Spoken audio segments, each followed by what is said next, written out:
Saludos, bienvenidos a un nuevo diálogo que organiza la Asociación de Pacientes y Familiares Acción Psoriasis. Aquí estamos los pacientes de psoriasis y de artritis psoriásica y estamos en el entorno de este 29 de octubre tan especial de 2021, ya un día mundial post pandemia, pero que nos apoyamos también en las nuevas tecnologías, en los enlaces para poder hablar con especialistas que están diseminados por todo el territorio nacional. Hoy vamos a tener una experiencia muy interesante porque vamos a hablar con el farmacéutico hospitalario. Yo soy Antonio Manfredi, soy periodista, paciente de Acción Psoriasis, miembro de la asociación y les hablo desde Sevilla. Y nuestro invitado es un farmacéutico hospitalario, en concreto es don Joaquín Borràs, que él es, su trabajo se desarrolla en el Hospital de Sagunto, en Valencia, donde es farmacéutico adjunto. Saludos, señor Borràs, y gracias por estar con nosotros. Hola, Antonio. Muchas gracias. La verdad es que muchas gracias a Acción Psoriasis por contar con nosotros, por contar tanto conmigo de manera personal, ¿no?, como farmacéutico de hospital, como también como coordinador del grupo de trabajo de enfermedades inmunomediadas inflamatorias de la Sociedad Española de Farmacia Hospitalaria, que yo creo que va a ser una entrevista muy interesante. Nosotros, la verdad es que tenemos muchas ganas de participar con vosotros en varias cosas, como yo creo que durante la entrevista hablaremos de, ya hemos hecho varias cosas con vosotros y un poco presentarnos y ver qué herramientas estamos desarrollando para al final lo que queremos todos, ¿no? Que el paciente que tiene una enfermedad como la psoriasis, que es una enfermedad no solo de la piel, sino que es un problema grave y severo para el paciente, pues que pueda obtener los mejores resultados en salud, y todo ello siempre se consigue a través del uso correcto de los medicamentos, que yo creo que nosotros como expertos en el medicamento y teniendo en cuenta que las terapias que vamos a hablar son terapias complejas y que necesitan como digamos, una atención muy multidisciplinar, pues yo creo que vamos a abordar todos estos temas y me parece, por lo tanto, me parece muy bien el estar hoy con vosotros y espero que sea tan interesante como me parece a mí a priori esta entrevista. Seguro que sí, porque efectivamente tiene usted razón. Las sociedades científicas tienen un protagonismo muy importante en el mundo sanitario y la Sociedad Española de Farmacia Hospitalaria ha demostrado ya por su largo recorrido que es un referente científico y por eso hemos querido invitarle, obviamente, dado que es usted el coordinador, como ha dicho, del grupo de trabajo de enfermedades, de enfermedades inflamatorias e inmunomediadas. Bueno, de todas maneras, señor Borràs, yo creo que de todo el grupo de profesionales que tratamos los pacientes cuando acudimos a un gran hospital, tal vez el farmacéutico hospitalario sea uno de los desconocidos, ¿no? ¿Cuál es el trabajo que ustedes hacen en todo este movimiento al que tiene que enfrentarse el paciente una vez que el clínico, que es su especialista, determina el tratamiento a llevar adelante? Pues yo creo que nuestra principal función es, aparte de la dispensación de la medicación, que eso es una cosa que, como digamos, es el primer paso, nuestra parte es un poco trabajar y dar valor a todo lo que es el proceso, ¿no? Porque estamos hablando de una enfermedad de carácter crónico que conlleva un tratamiento a largo plazo. Y ahí vamos a ver adaptaciones de dosis, cambios de pautas, incorporación de nuevos tratamientos. Y yo creo que el farmacéutico de hospital, en esa incorporación de tratamientos y en ese manejo de esos medicamentos que, como he comentado, son biológicos y que son complejos, porque por esa razón están dentro de lo que es todo el ámbito hospitalario y prescritos por un especialista, pues yo creo que tenemos una parte importante. ¿Y por qué? Pues porque nosotros, yo creo que tenemos conocimiento sobre los tratamientos, sobre la enfermedad, sobre las nuevas terapias y cuáles son los nuevos recursos que se pueden abordar en un paciente, por ejemplo, refractario a varios tratamientos, ¿no? Y esa parte es importante. Y una cosa que yo creo que debemos de empezar cada vez que creo que hacemos, sí, pero que debemos de ser más, es ser más visibles, porque yo creo que una atención farmacéutica que sea individualizada, con un enfoque que integre educación sobre la enfermedad y asesoramiento al paciente del manejo de las terapias, incluso con datos de autocuidado o orientación motivacional con el fin de conseguir la mejor adherencia con los tratamientos, es algo que debemos de hacer. Y yo, por ejemplo, hablo un poco de mi experiencia personal, pues yo sí que conozco a mis pacientes que reciben tratamiento, aquellos que vienen a recoger el tratamiento o aquellos que les hacemos dispensación domiciliaria, ¿no? O a través de las oficinas de farmacia, que supongo que luego lo hablaremos. Sí. Y yo creo que debemos de darnos a conocer y debemos de que el paciente reclame hablar con nosotros cuando tiene algún problema, porque muchas veces hay un punto importante que es que la recogida de medicaciones cada 2 o 3 meses o cada mes, depende del centro hospitalario, pues probablemente podemos ver al paciente más veces. Y yo creo que el paciente debe ser proactivo. Cuando nos conoce es proactivo y entonces dice, oiga, quiero hablar con el doctor Borrás porque tengo esta situación, o quiero hablar con el farmacéutico del hospital porque tengo esta situación, para incluso simplemente sea un criterio para poder derivarlo a su dermatólogo o a su Claro. Reumatólogo si es que tiene artropatía psoriásica, por ejemplo. Claro. Tiene usted razón, es decir, en realidad la relación con el farmacéutico hospitalario es en tiempo real superior a la del especialista, ¿no? Donde normalmente, si el paciente está estabilizado, pues puede estar 3-4 veces al año, ¿no? Y con el farmacéutico, pues digamos que puede abordar alguna situación concreta que le puede haber surgido. Yo he vivido esa experiencia y se agradece la accesibilidad y la capacidad que tiene el farmacéutico de entenderte. Estoy de acuerdo con usted, doctor Borrás. Bien, entonces hablemos, si le parece, desde la perspectiva del farmacéutico hospitalario, de las necesidades, de las expectativas de los pacientes, porque, bueno, está claro que todos hemos tenido que correr mucho más con la llegada de la pandemia, ha habido que modificar comportamientos, se han puesto en marcha nuevos modelos en la mayor parte de los hospitales, seguro que en el suyo también, de hacer llegar a los pacientes los tratamientos adecuados, y ustedes además están poniendo en marcha por ejemplo, guías de prácticas, la Sociedad Española de Farmacia Hospitalaria, que me gustaría que comentáramos, porque cuanto más pacientes sepan que tienen esa capacidad de acceder a estas herramientas, mejor. Sí, la verdad es que la pandemia ha sido un golpe tremendo para todos, para los pacientes principalmente, porque ha sido un momento de poco acceso al hospital, de situaciones en las cuales, pues, aunque se ha tenido el tratamiento, no se ha tenido tal vez la monitorización del mismo más adecuada, y por eso yo creo que el desarrollo de la telefarmacia, porque yo creo que lo que tenemos que abordar es que esto no es solo dispensar el tratamiento, sino es una telefarmacia, es decir, que necesitamos el input del paciente, no solo nosotros dar el tratamiento, sino que tenemos que contactar con el paciente, ver si hay alguna situación problemática y a partir de ahí, pues, actuar en consecuencia, siempre teniendo en cuenta que el prescriptor es el especialista en dermatología, ¿no? Y yo creo que por eso la Sociedad Española de Farmacia Hospitalaria ha desarrollado ya un documento, que es un documento que se aplica para lo que es la telefarmacia, no solo enfermedades inmunomediadas inflamatorias, sino en lo que es todo lo que estamos hablando de telefarmacia. Y además, en este documento se define claramente lo que es la telefarmacia. La telefarmacia es la práctica farmacéutica a distancia a través del uso de las tecnologías de la información y comunicación.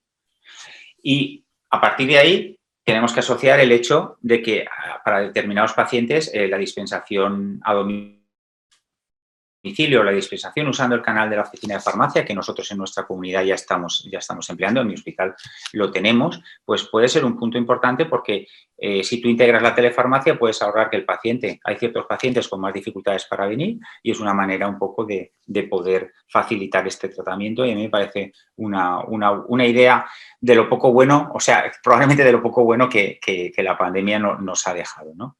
Y si quieres... Para completar la pregunta, ¿no? Porque me has estado hablando de qué es lo que estamos haciendo, ¿no? Desde el grupo de trabajo de enfermedades inmunomediadas inflamatorias de la SEF, pues uno de nuestros mayores valores es que estamos desarrollando guías de práctica farmacéutica. Y estas guías de práctica farmacéutica se basan principalmente en lo que es el modelo CMO, el cual CMO porque son 3 siglas, que es capacidad, motivación y oportunidad. Entonces, lo que permite este tipo de modelos es estratificar a los pacientes, porque como mucha de la audiencia que nos esté escuchando llega a recoger el tratamiento a la consulta y desafortunadamente las instalaciones muchas veces no son lo más adecuadas posibles. Tienen una situación en la que también el paciente, yo lo veo, que tiene muchos sus problemas, ¿no? Muchos problemas a la hora de lo que es nuestra dispensación por la masificación que tenemos, pero nosotros también creo que es importante que el paciente sepa que nosotros tampoco tenemos mucho tiempo porque no solo dispensamos tratamientos biológicos para psoriasis, sino que dispensamos muchos tratamientos, ¿no? Para muchísimas terapias y cada año más y más. Entonces, la aplicación del modelo, de este modelo CMO lo que nos permite es estratificar a los pacientes y de esa manera podemos saber, pues en una consulta, por ejemplo, la mayoría de consultas ya ahora de farmacia son consultas como cualquier consulta médica en la cual vas a recoger la medicación con hora y con fecha, pues a priori tú puedes ver si ese paciente tiene alguna necesidad que deberías de verlo el farmacéutico o es un paciente que va muy bien y no hay ningún problema. Pero siempre dando la oportunidad de que el paciente, que es lo que yo os estoy animando, pregunte por el farmacéutico hospital para que le solucione estos problemas. Y por esa razón hemos hecho la guía de práctica farmacéutica en psoriasis, con el fin de no solo estratificar, sino ante un problema relacionado con los medicamentos, poder realizar la atención farmacéutica más adecuada, pues a nivel de la adherencia, a nivel de algún efecto adverso. Y otra cosa muy interesante de nuestra guía de práctica farmacéutica es que permite al farmacéutico de hospital tener criterios de derivación a su dermatólogo. Es decir, hay determinados puntos en la guía, el último punto de la guía, que te dice que un paciente, por ejemplo, que está tratado con un fármaco biológico X, ante esta situación debe de hablar con el dermatólogo o derivarlo directamente, ¿no? Yo creo que eso es un punto interesante porque, primero, porque también estamos ofreciendo una forma de hacer una práctica global y general para todo el farmacéutico de hospital, que yo creo que es bueno para la equidad del paciente también. Dentro de estas guías de prácticas que usted menciona, que han puesto ustedes en marcha, nos vamos a salir un momento, si me permite, del tema dermatológico, porque tengo entendido que, por ejemplo, en tema de pacientes embarazadas, mujeres embarazadas, se han desarrollado incluso hasta aplicaciones móviles. Es decir, todo este proceso también va a llegar a los pacientes de psoriasis. ¿Cuál es el proceso? Claro, sí, porque dentro de lo que es cierto que hemos hecho una guía de embarazo, lactancia y deseo gestacional en la cual abarca todos los tratamientos biológicos englobados, prácticamente todos, para cualquier enfermedad inmunomediada inflamatoria. Es decir, está dividido por fármacos y por grupo de fármacos, con lo cual es muy útil porque cualquier paciente que tenga, imagínate, artritis reumatoide, enfermedad de Crohn, psoriasis, puede ir directamente a buscar el fármaco que está tomando. Es decir, no está dividido por patología, sino que es una cosa general. Entonces, esa también hemos hecho una versión en un libro que bueno, pues que está todo basado en la evidencia, lo más importante. Y lo importante que tiene es que en cada una de las guías es muy visual porque cada uno de los grupos de fármacos hay como una especie como de cuadro y es un semáforo y aparece verde, rojo y amarillo. Y es fácil entender que cuando aparece verde se puede tomar durante el embarazo o la lactancia y cuando aparece rojo está contraindicado, ¿no? Entonces, quisimos dar un paso más, ¿no? Y desde la Sociedad Española y desde el grupo, lo que hicimos fue, hemos desarrollado una app que se puede descargar perfectamente desde Android o desde la plataforma de Apple, que es gratuita y que está basada en la evidencia y que ahí tenéis toda la información. Y yo creo que eso, para este grupo de pacientes que está claro que un paciente que está con deseo gestacional y está con un tratamiento biológico, la incertidumbre es grande, los miedos aparecen. Pues nosotros hemos puesto un pequeño grano de arena para que esa situación, por lo menos, corrobore lo que su dermatólogo y su farmacéutico hospital le pueden estar comentando, o su reumatólogo, o su digestólogo, o su gastroenterólogo, ¿no? Y ahí tiene una información que lo importante es que está basada en la evidencia y que además, otro punto importante es que la guía está viva, es decir, por ejemplo, ahora nosotros hicimos la edición, fue a finales de 2019 y ahora vamos a introducir nuevos fármacos, porque aparecen nuevos fármacos, por ejemplo, a nivel de psoriasis, pues hemos incluido aguselkumab y risankizumab, que son los IL-23, tilakizumab también, y van a estar ya incluidos aquí. Entonces, esto es una app normal, simplemente actualiza y aparecerá la nueva versión que yo espero que para dentro de 1 o 2 meses ya la tengamos. ¿Cómo se puede buscar la aplicación, doctor, para tenerlo claro? Sí, los pacientes que nos estén escuchando. Simplemente entrando en el buscador y poniendo SEF, guía embarazo, ya aparece. SEF y embarazo, entonces, perfecto. embarazo. Yo no sé si... FH. Sí. FH, sí. Yo no sé si se está puede bien, doctor, compartir mi pantalla porque igual, pero bueno, yo creo que ante cualquier situación, vale, pues me pides el enlace de acuerdo. Y nosotros sí, seguro, hay que buscar embarazo SEF y ya está. A ver, doctor, antes ha mencionado usted una frase y me ha llamado la atención y me gustaría que lo aclarara todavía más, que ha hablado usted de la estratificación de los pacientes. Eso vamos a explicarlo bien porque puede que alguien esté haciendo lecturas, digamos, sospechosas, si me permite, ¿no? Claro. ¿Qué es para ustedes la estratificación? No. Es el hecho de que cada paciente tiene unas necesidades y a nosotros lo que tenemos que ver es aquel paciente, todos los pacientes los tenemos que ver, pero aquel que tiene mayor necesidad, pues es una manera, como digamos, de saber que ese paciente va a recibir atención farmacéutica. Ese es el punto. Y una cosa importante es que como digamos, todos los pacientes, cualquier paciente que demande va a tenerlo, pero en este caso voy a poner un ejemplo. Una paciente, por ejemplo, que está embarazada con tratamiento biológico, pues dentro de lo que es el proceso nuestro de atención farmacéutica es una paciente que tiene que ver el farmacéutico. Lo mismo que con un cambio de tratamiento, por ejemplo, o ante cualquier situación que un paciente pues, pueda notar que tiene problemas de efectos adversos, aunque sí que es verdad que con las nuevas terapias yo creo que estamos en una situación bastante buena en la psoriasis en cuanto a los efectos adversos de los tratamientos, ¿no? Y es eso, ¿no? O sea, esto es una manera un poco de como dice el modelo, ¿no? Es la oportunidad, ver la oportunidad para poder atender a aquellos pacientes que tienen una necesidad creciente, pero eso no quiere decir que todos los pacientes vayan a recibir atención farmacéutica. De acuerdo. Doctor, mi experiencia personal, yo estoy en tratamiento biológico, implica que desde hace un tiempo ustedes, en la farmacia hospitalaria de mi hospital, están en contacto con la farmacia comunitaria de la pequeña población en que yo vivo y yo ya no tengo que desplazarme al hospital como sí ocurría antes, sino que el farmacéutico comunitario recibe. Esto entiendo que detrás hay toda una infraestructura, un conocimiento que permite que se garantice la trazabilidad y de que mi tratamiento esté ahí. Evidentemente yo estoy agradecidísimo porque gano tiempo y gano calidad en la recepción. ¿Esto ha venido para quedarse?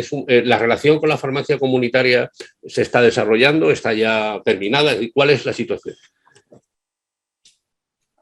Yo creo que es algo que estamos empezando, ¿vale? Porque esto principalmente ha venido con la pandemia, ¿no? Es un proceso que nos hemos subido a él y que estamos empezando a tener pues interrelación con la farmacia comunitaria en este punto. Pero lo que sí que es importante que el paciente debe conocer que pese a que se hace esa entrega en la oficina de farmacia, el registro de dispensación, el seguimiento y la trazabilidad de los fármacos está todo registrado porque al final es el mismo proceso, pero lo único que estás haciendo es contactas con una empresa o el propio hospital con su mensajería y su mensajería lo lleva a la oficina de farmacia. Por ejemplo, en nuestro caso, nosotros siempre llamamos antes al paciente para indicarle que le vamos a mandar el tratamiento.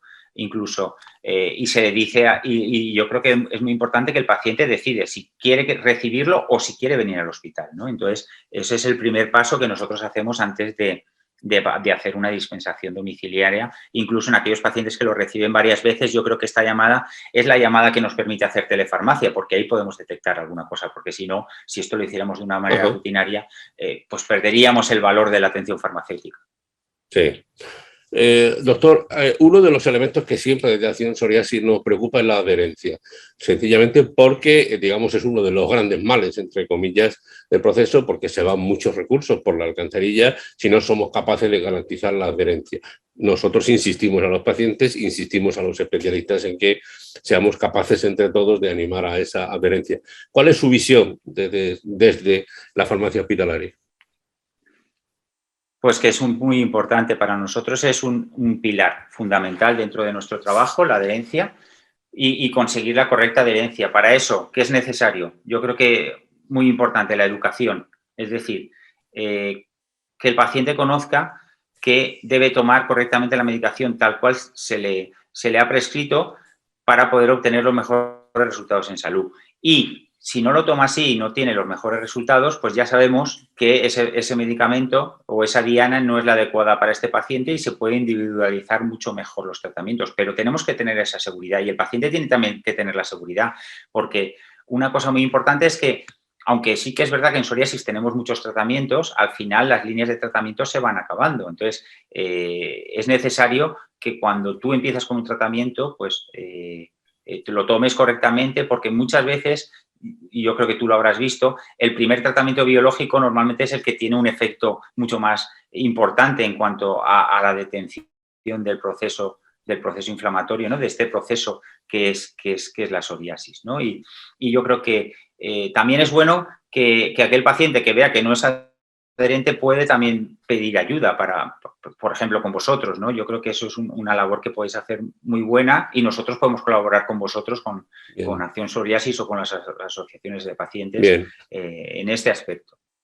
Díganos, pónganos deberes. Quería añadir una cosa. Y también, sí, no, y también yo creo que, por ejemplo, muchas veces, si tuviéramos un poco más de personal en lo que es la consulta, sí que hay tratamientos que viene cada 2 o cada 3 meses el paciente que podría ser administrados en nuestra propia consulta. Y eso sería un punto de adherencia 100%. Y no estaría mal. O sea, yo creo que tenemos que lo promuevan. Yo, por ejemplo, en cualquier paciente que viene a nuestra consulta, en el momento en el que se recoge el SIP, ¿no? La identificación del paciente, la auxiliar que le atiende o la técnico de farmacia que le atiende le pregunta al paciente si le queda medicación. Esa sola pregunta a mí me permite detectar si un paciente ha tenido, por ejemplo, si me dice, mire, me queda una caja de tratamiento, y digo, una caja, pues ese paciente lo va a ver el farmacéutico, porque algo ha pasado para que si nosotros damos el tratamiento cada 2 meses, le quede tratamiento para un mes, por ejemplo. En el mejor sentido de la palabra, le decía, doctor, pónganos deberes a los pacientes. Es decir, cómo tenemos que trabajar nosotros para acercarlo y para que su trabajo también de ustedes sea efectivo y nos beneficiemos todos. Hombre, yo creo que este tipo de actividades es uno de las cosas más importantes, ¿no? Primera, porque yo creo que hoy, después de esta intervención, nos damos más a conocer dentro de lo que es todos los profesionales. Sí. Y los deberes del paciente, yo creo que el paciente lo que tiene que hacer es empoderarse, educarse y tener en cuenta de que no solo es la adherencia, sino de que él debe de darnos información y debe de pensar que todos los profesionales que le atienden pueden aportar dentro de lo que es la obtención de, pues en este caso, pues por ejemplo, el que el paciente esté libre de psoriasis, ¿no? O sea que yo creo que todo esto es importante. Y bueno, y yo creo que igual algún deber es que podíamos también, pues eso, que las asociaciones de pacientes hablen con las sociedades científicas para hacer escuelas de pacientes, toda esta parte que yo creo que sí que se está desarrollando y que vosotros participáis bastante. Sí, la verdad es que, y además tenemos voluntad de participar más, así que tenemos que estar en contacto, las sociedades científicas, las suyas de otras, que yo creo que nos conviene a todos. Vamos terminando, doctor. Permítame que le pregunte cómo ve usted la asistencia sanitaria globalmente entendida de aquí a 4, 5 años. ¿Hacia dónde va esta evolución después de este empujón duro que hemos tenido con la pandemia? Hombre, pues lo deseable sería integrar más la tecnología, pero la tecnología entendida como mejora de procesos para evitar errores. Yo creo que eso es algo que es muy interesante. Y luego, pues yo pienso que también es muy importante la opinión del paciente. O sea, es decir, la opinión, la preferencia y la satisfacción del paciente. Por lo tanto, yo creo que a partir de ahora herramientas para valorar la satisfacción del paciente con el tratamiento, como pueden ser los PROMs y los PRENS, que es la experiencia del paciente, pues es algo que debemos de integrar dentro de todo el proceso como una herramienta más que nos ayuda y que muchas veces nos puede decir que un paciente, pues, por ejemplo, igual no está totalmente limpio de psoriasis, pero el paciente lleva una vida normal y probablemente pues tiene buena satisfacción con el tratamiento. Eso no quiere decir que si su dermatólogo ve que tiene una situación de alguna comorbilidad o alguna situación que ve que prefiere obtener un cambio de tratamiento, se realice. Pero bueno, la opinión del paciente mediante PROMS y PREMS yo creo que es algo que debemos de incorporar y que se debe incorporar en el futuro. Y yo creo que la telefarmacia también es una parte que debemos de considerar. Vale. Terminamos, doctor, pero quiero pedirle si quiere añadir algo más, si hay algún factor sobre lo que cree usted que hay que poner el acento, pues podemos hacerlo en este momento.